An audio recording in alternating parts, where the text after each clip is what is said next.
Hello aspiring Global UGRADers, welcome to my channel. My name is Naomi and I'm a Global UGRADer from the 2016-2017 cohort. It is the season for application submission once again and I've been getting quite a number of questions from you guys. I've actually done a Q&A part 1 before, so I will link it up here for you to check it out. I noticed there are many repetitive questions, so I would strongly recommend you to go and watch all of the Global UGRAD videos that I've ever filmed, because I think it's very informative and it will do you good. So before I start, give this video a thumbs up to show that you've been here on my channel before or that my other videos brought you here to this video. And since you're here, might as well you just subscribe.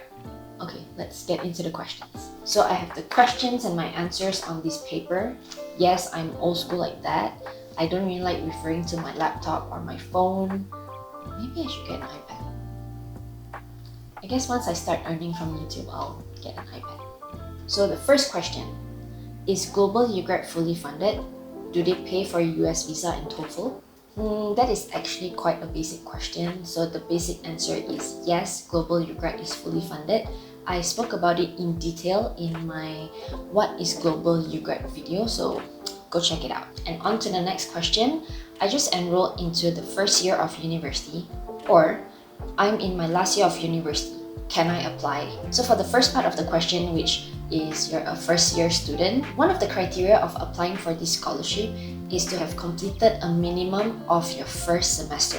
That means that you have to be in your second semester at the time of your application. So if at the time of your application you are in your first semester, unfortunately you can't apply because you cannot use your high school transcripts. You have to use your university transcript. On the other hand, if you are in your last year at university, it depends. For this situation, you have to at least have one semester left to be completed once you return from the US. That means you have to do your own calculation to make sure that if you were to go for the Global UGRAD program, once you come back, you still have one more semester in your local university left to be completed. Someone asked me if she can ignore this requirement because she knows someone who actually did it and got away with it. So my answer is sure, you can, but do it at your own risk, because at the end of the day, nobody likes a cheater. So if you want to do it, just don't get caught. Next question. What are the subjects I can take? How do I search for the courses to select from? Am I allowed to sign up for the courses that are different than what I stated in the application? Let me just start off by saying I don't know your major, so I'm in no position to advise you on what courses or subjects that you can take. What you can do is to go to a random American university's website and look at the course finder and just make your selection from there. The courses are not fixed at the time of your application. You can still select differently once you have been enrolled into your host university. Basically, the reviewers of your application just want to see where your interest lies at and what are the courses that you want to potentially take. How important is having volunteering experience, as I do not have any? Important. Part of this program is about giving back to the community, so they want to know that you have a heart for the people and you want to make a change for the local community and not just being another straight A student. Since you don't have any volunteering experience, you can instead write about your plans for the future. Like, what are your plans to make a difference in your local community once you've returned from the program? Is this application for 2021 or 2022? Can I select when to go?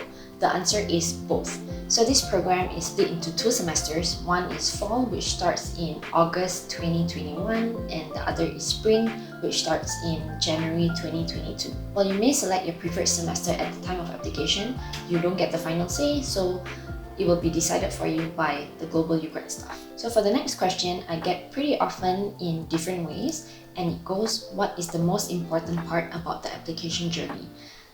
The essays and the interview if you're shortlisted. Many of you also like to ask me what stood out in my application or what made me be selected. Honestly guys, I really don't know. I'm not part of the reviewing panel. I'm not a staff of Global UGRAD or We're Learning, so I really don't know. I will give you some tips in my next question. Do you have any tips for the essays? Can you tell me what to write for? Insert essay questions. Really? The only tip I have for you is to be yourself. The essays are meant to be a gauge for the reviewers on how you are as a person, and it's also a filtration system for them to determine whether you're a good fit for the program. Read the questions properly like you would do in any other exam.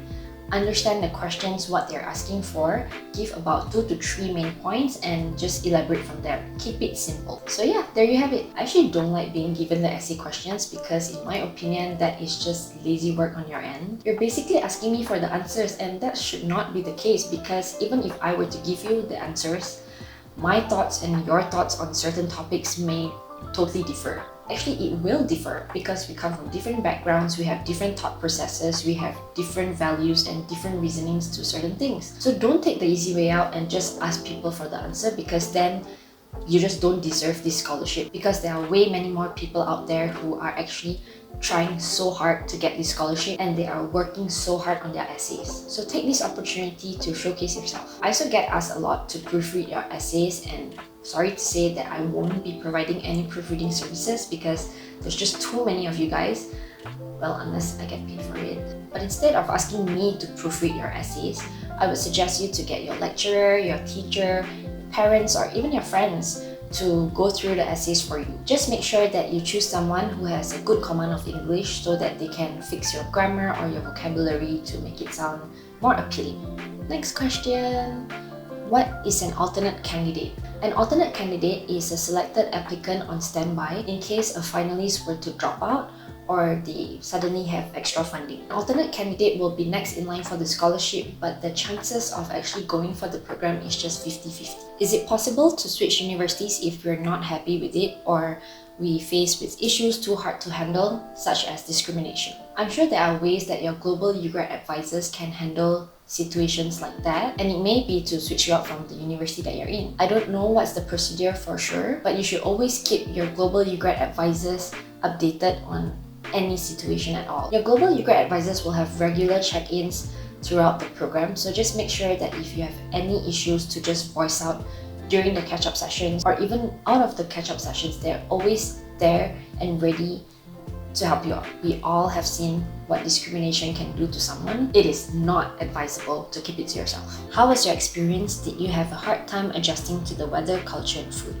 My experience was amazing! It was truly the best time of my life that until now, 4 years later, with achievements and milestones passed, I still haven't experienced a blast of a time that beats my Global UGRAD days. Through the program, I gained lifelong friends which I actually consider such a blessing, and until this day, we still keep in touch. Overall, I adjusted pretty well to the new environment, other than the first day of course. The day I arrived, I was jet-lagged, unsettled, and shocked to the bones by the cold. Coming from a tropical country where it's either rain or shine all year round, the first day left me sobbing at night, wanting to go home because I was just too cold. But then I got over it the next morning.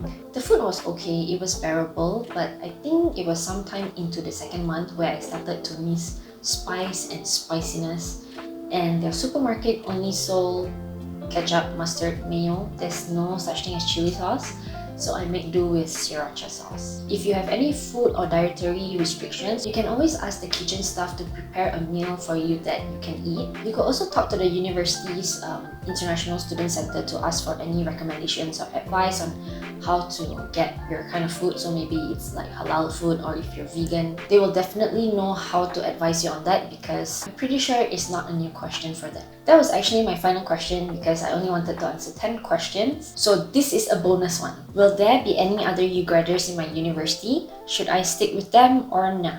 You will have a few other Global UGRADers with you in the same university. It is good to be acquainted, but it's not a must to stick together. You're on this program to meet other people, to exchange cultures, to learn different things. So go out there and be social if that's your thing. You will tend to meet your Global UGRADers from time to time, but if you don't like them, you don't have to hang out with them. Just saying. I got lucky with Paraguay and Russia. They were actually really awesome people that I actually like. And that's all for this Q&A video. I hope that I answered some of your questions and eased any worries that you have about the program. I will be having an upcoming video about my experience in the US, and I will be having a special guest. She's also a Global UGRADer from the same batch as me. We will be sharing about our experiences in the US, so you don't only get my side of the story being Global UGRAD. You definitely don't want to miss it because we might actually spill some tea. So make sure you subscribe to be notified. And with that, good luck on your application, and leave me any questions that you have in the comment section down below, and I will answer them as soon as I can. Bye!